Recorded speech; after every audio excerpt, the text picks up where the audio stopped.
السجاير واكون انسان جديد، ومن اول يناير خلاص هشيل حديد.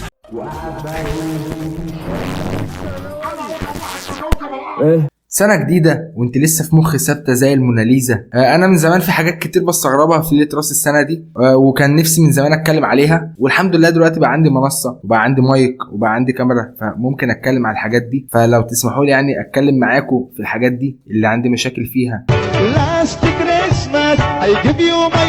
اول حاجة انا اصلا عندي مشكلة مع كونسبت الاحتفال بتاع ليلة راس السنة. احنا بجد في اليوم ده بنحتفل ان الارض اللي هو كوكب عادي، كوكب لف حوالين الشمس لفة كاملة. ففي كوكب في مجرة في كون ما هو لف حوالين حاجة لفة كاملة، فاحنا بقى بنحتفل باليوم ده. احنا بنبارك للارض على اللي هي عملته ده، على الحاجة العظيمة اللي هي عملتها دي. طب هل مثلا سكان كوكب نبتون اخواتنا الاشقاء اللي هم الفضائيين بيحتفلوا كل 165 سنة؟ يعني كوكب نبتون بيلف حوالين الشمس لفة كاملة كل 165 سنة أرضية بالحسابات بتاعتنا احنا. هل السكان بقى وقتها بيحتفلوا كل 165 سنة؟ طب والله دي حاجة حلوة، يعني يا ريت احنا نروح نعيش في كوكب نبتون. ويمين يعيش بقى لما يحتفل كل 165 سنة مرة.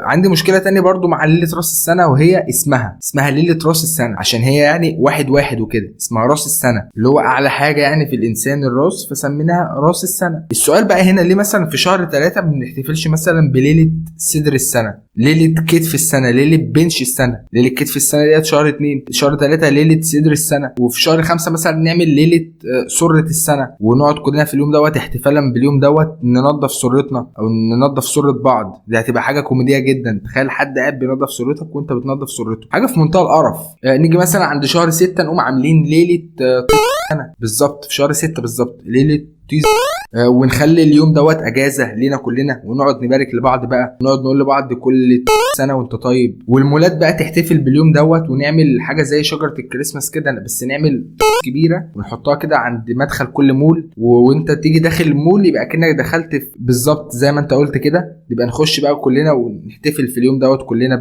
بالحاجه الجميله دي. ونعمل حاجه بره كده شبه الخوخه بره، نحطها جنب المول نتصور كلنا جنبها. هي فكره مقرفه الصراحه. كمان حاجة شفتها قبل ليلة راس السنة في السنة دي، لقيت ناس في الجمعة، يوم الجمعة اللي هو اللي فات دوت، فلقيت ناس منزلة بقى اللي هو ومع آخر جمعة من السنة فاللهم، ومنزلين بقى تحتها ايه صفحتين دعاء. انا حاولت ابحث ودورت كتير ما لقيتش حاجة مميزة في آخر جمعة في السنة نستاهل يعني ان احنا نخصص لها دعاء. او انا ما عنديش مشكلة مع الدعاء، ادعي براحتك في اي وقت، بس عندي مشكلة مع التخصيص، مع التميز اللي هو مع آخر جمعة في السنة، مع آخر 3 في السنة. ايه المميز يعني في آخر 3 في السنة؟ ما هو هيجي تاني التلات بتاع اول سنه، هنقعد بقى مع تاني جمعه في السنه، مع رابع جمعه في السنه، هنقعد نعد الجمعه بقى وندعي فيها. حد قال لك ان ده يوم عرفه؟ ادعي في اي وقت زي ما قلت لك، بس ما تخصص. انا هدعي في اخر جمعه في السنه، انا هصلي كتير في اخر، يعني ايه؟ كمان لقيت ناس بتدعي في ليله راس السنه. انا برضو زي ما قلت لك ادعي في اي وقت، بس لقيت ناس بتدعي في ليله راس السنه. لقيت عيال مجانين منزلين ستوريز اللي هو اللهم في ليله الكريسماس. يعني ايه؟ انت بتدعي مين؟ اللهم ديت لمين؟ انت بتدعي مين دلوقتي؟ اللهم ديت انت قصدك بيها ايه؟ وفي ليله الكريسماس يعني ايه؟ وفي ليله راس السنه يا رب نجحني. لا، قوم ذاكر باذن الله تنجح، وادعي ربنا في اي وقت عادي، بس ايه يعني ايه وفي ليله راس السنه ومع بداية سنة جديدة؟ فاللهم لا، ما هي السنة القديمة، هي السنة اللي بعد الجاي. يعني ايه؟ ادعي من غير ما تحط حاجة واسطة في الدعاء، يعني مفيش سنة جديدة واسطة. وفي عيال بقى مؤمنين جدا بيصلوا من 11:59 لحد 12 ودقيقة عشان يبقى هم كده ختموا السنة بصلاة وبدأوا السنة الجديدة بصلاة. طب افرض مثلا ساعتك مقدمة 5 دقايق، يبقى انت ايه؟ لسه في السنة القديمة. يبقى الصلاة اللي انت صليتها دي مثلا مش محسوبة، يبقى انت كده صليت ركعتين راحوا عليك، يعني صليتهم في السنه القديمه. بس انت جايب الفكره دي منين؟ من جروب العواطليه؟ جايبها منين؟ انا عايز شرح. طب يا اسطى، طب والعشاء اللي فايتك يا اسطى؟ طب والجمعه اللي انت اخر مره صليتها كان في شهر 3 في 2025؟ انت بتصلي الركعتين دول بتختم بيها السنه وبتبدا بيها السنه وخلاص؟ بتقعد بقى باقي السنه ما بتصليش؟ انت عيان يا اسطى. انا عندي كمان مشكله مع بابا نويل، مش مشكله شخصيه يعني ما تستاهلش التدخل من حد، بس انا عندي مشاكل كتير مع بابا نويل. يا جماعه بابا نويل بجد ما عندوش حاجه يديها لك، بل بالعكس انا بحس ان هو محتاج مننا صدقه، محتاج مننا نكرمش له اي حاجه نحطها في جيبه. اول حاجه يا جماعه الراجل تخين جدا وباين على جسمه جدا ان هو تخين ومهمل في الاكل بتاعه ومهمل في نفسه، فواضح جدا ان احنا حتى محتاجين ننزله جيم او نعمل له اي رياضه، حتى نكلم له مثلا كابتن حسين انفورما يعمل له بلان يمشي عليها، لان الراجل تخين جدا. الراجل دقنه وشعره كبار جدا، فواضح ان هو مش معاه 3 جنيه حتى يروح يحلق بيهم، مش معاه 4 جنيه يشتري مكنه حلاقه يحلق بيها دقنه. محتاجين حد من اللي هو بينزلوا الشارع يحلقوا للناس اللي هي الهومليس، يقفشوا وهو جاي يديله هديه يحلق له غصب عنه. الراجل يا جماعه فقير جدا، هو مش معاه بجد اي حاجه يديها لك. انا ما اعرفش انت مستني منه ايه، الناس اللي بتقعد تستنى منه حاجه ان هو يجي يخبط عليها ويديها، انت عبيط يا اسطى، وانا عبيط ان انا بكلمك في الموضوع ده. وبعدين انا بابا نويل بالنسبه لي بيخوف جدا زي الندهه كده بالظبط، الاثنين بيخوفوا. وبعدين يا راجل يا هلس يا كداب يا بابا نويل يا كداب، في حد داخل في 2026 ولسه بيركب عربيه بغزلان؟ العربيه دي اللي بتجره يعني هي اوبر اثرت معاك في ايه؟ انا مش فاهم. يعني بالعقل يا جدعان، حد راكب عربيه جراها غزلان، يعني حتى هو مش جايب حصان كويس يجر العربيه بتاعته، جايب غزلان تجر العربيه بتاعته، هيجي انا يديني هديه ويحقق لي امنيتي؟ انت عبيط مش يا اسطى؟ مش كان نفع نفسه؟ وبعدين يا جماعه الراجل ده فقير لدرجه ان هو ما بيطورش من نفسه خالص، ما بيطورش من نفسه، يعني الدنيا كلها اتطورت ما عدا هو. الراجل من ساعه ما اتولد يا عيني بيضيع كل فلوسه على الهدايا ويوزعها على الناس، ده لو كان معاه فلوس اصلا، ومش بيحوش لنفسه اي حاجه ان هو حتى يجيب عجله ولا يجيب سكوتر كهرباء اللي هو ملهوش صوت ده وينزل يخبط بيه العيال في الشارع مثلا عندنا ويوزع الهدايا بتاعته، ويجيب مثلا صندوق ورا في المكنه بتاعته ويحط فيها الهدايا بدل ما هو طول الوقت شايل شنطه على كتفه. وبعدين يا جدعان الراجل ده مرعب، انت ليه لابس كده وليه بتيجي في اول السنه وبتختفي باقي السنه؟ يعني انت بتقعد مثلا اول السنه اللي هو اول 7 ايام مثلا بتوزع هدايا، باقي السنه انت فين؟ انت فين باقي السنه؟ محدش بيشوفك ليه؟ هل شغال مثلا على نفسك بتطورها باقي السنه؟ لا. بتشتغل مثلا عشان تحوش فلوس عشان تجيب بقى الهدايا للناس توزعها؟ برضو لا. وبعدين الراجل يا هلسه كداب في 2026 وشايل على ظهرك شنطه قماش، انت ما عندكش انستا باي تقعد في البيت وتبعت الفلوس للناس وانت قاعد في البيت؟ يعني انت عايز توزع هدايا يا راجل يا طيب وزعها وانت قاعد في البيت، مش لازم تنزل على رجلك ولا على العربيه المغزاله بتاعتك. في ناس بقى فئه معينه كده بيبقى مظاهر الاحتفال بتاعتها في ليله راس السنه ديت ان هم خمره ونساء، خمره ونساء زي كفار قريش كده بالظبط، خمره ونساء. الناس دي بجد بالنسبه لي اغبياء جدا، ودي حاجه غريبه جدا يا جماعه، اللي هو بدايه سنه جديده والواد دوت بيبقى لسه منزل الستوري اللي هي بتاعت الدعاء دي، ويوم بادئ السنه الجديده يلا يا جماعه احنا مع بدايه السنه الجديده احنا هنزل كلنا دلوقتي هنرتكب خطيئه الزنا. عامل بالظبط كده زي مثلا واحد عيد ميلاد مراته بكره فقام مطلقها احتفالا بعيد ميلادها، او عامل مثلا زي واحد فرحه كان النهارده وروح نام احتفالا باليوم ده. والواد اللي بيعمل كده اللي بيحتفل بخمر النساء هو ده الواد اللي بينزل ستوريز على الواتساب لسه لحد دلوقتي بينزل فيها الادعيه بتاعت مع بدايه سنه جديده يا رب اصلح حالي. يا ابني لما تصلحه انت الاول. في واد بقى انا بستغربه قوي، الواد ده اللي بينزل ستوريز مصور فيها كاس مليان فيروز اناناس. الواد دوت انا نفسي اشوفه عشان اساله انت بتبقى عايز ايه يعني بالصوره دي او باليوم ده، انت بتبقى طالب ايه؟ الواد ده بيبقى نفسه بس مش قادر، بيبقى عايز بس مش عارف. يعني اللي سكر بجد سكر وجهر بالمعصيه ونزل صورته وهو ماسك الحاجه اللي هو ماسكها بيشرب فيها، ده خلاص ده احنا فاهمينه. اللي ما نزلش حاجه مثلا ودخل نام ولا عمل اي حاجه ده برضه احنا فاهمينه. لكن انت مع مين؟ انت فين دلوقتي؟ يعني انت كده بتجهر بايه؟ ما هو ده مش جهر بالمعصيه، الفيروز مش معصيه، ممكن تكون مقاطعه. ده انت بتجهر بالمقاطعه مثلا. انت عامل مثلا دعايه سلبيه للفيروز ان دي مثلا بتتشرب ليله راس السنه بس، ان دي مثلا يا جماعه دي حلوه ما فيهاش كحول.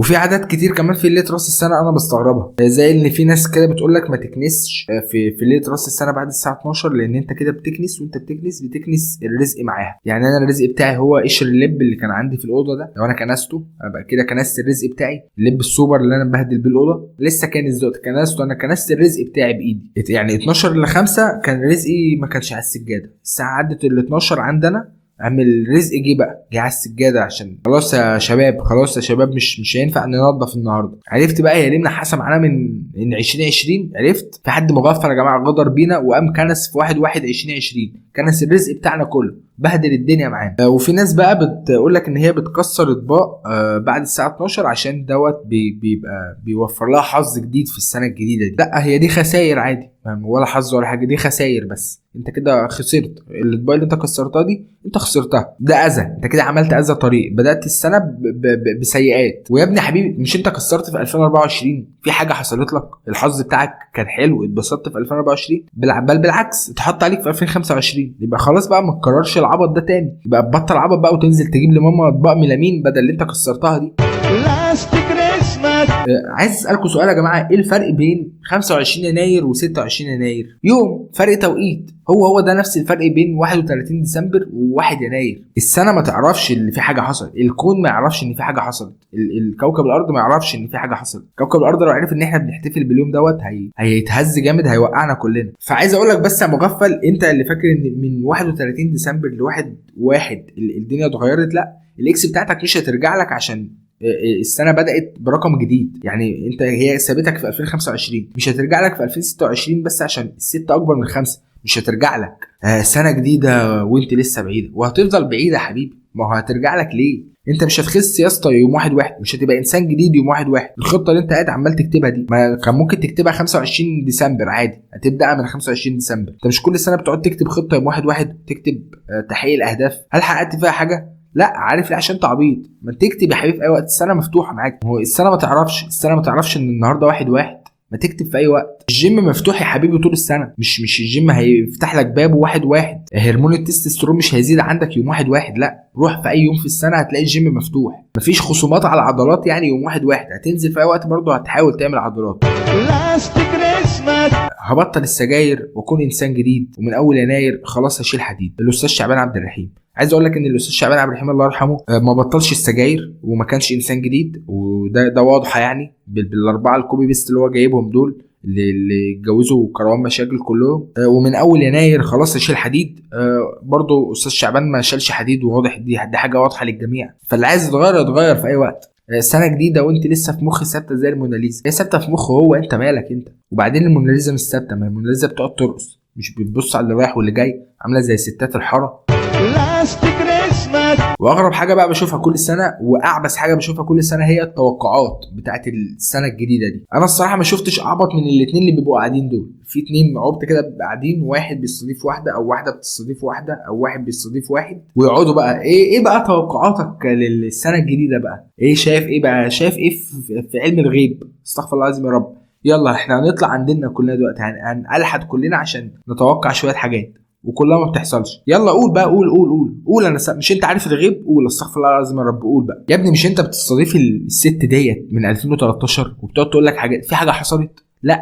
طب بتستضيفها ليه يا ابني؟ انت غاوي غباء، انت جلنف. طب انت مالك مبسوط ليه ومتحمس قوي اللي هي هتقوله في السنه الجديده دي؟ ما هي قالت حاجات كتير قبل كده وما حصلتش كلها. والله يا جماعه دي اسهل شغلانه في الكوكب. انا بجد نفسي اشتغل بتاع التوقعات دي، هي حاجه حرام بس هكسب فلوس كتير. يعني حد يقول لي اعمل CV ايه واقدمه فين، ولا اعمل انترفيو مع مين، وانا اروح بكره الصبح اعملها. دي حاجه سهله جدا، مش محتاجه اي حاجه، ممكن اي حد يعملها في الدنيا، اي حد من غير حتى مؤهل. نفسي ربنا يكرمني كده بحد عبيط يقعد يسالني ايه توقعاتك للسنه الجديده، ويديني وانا ماشي كده مثلا 100,000 جنيه، وانا كنت قاعد من شويه بكذب عليه، عمال اكذب، عمال اقول اي كلام وهو العبيط مصدق. وربنا يكرمني بشويه ناس بقى اللي هو بتقعد تتوقع لها، والناس دي بقى بنقعد نتوقع لها كلها حاجات حلوه. انت ده انت عندي في الورق البفره بتاعي بيقول لي انك هتتجوز سيدني سويني السنه دي.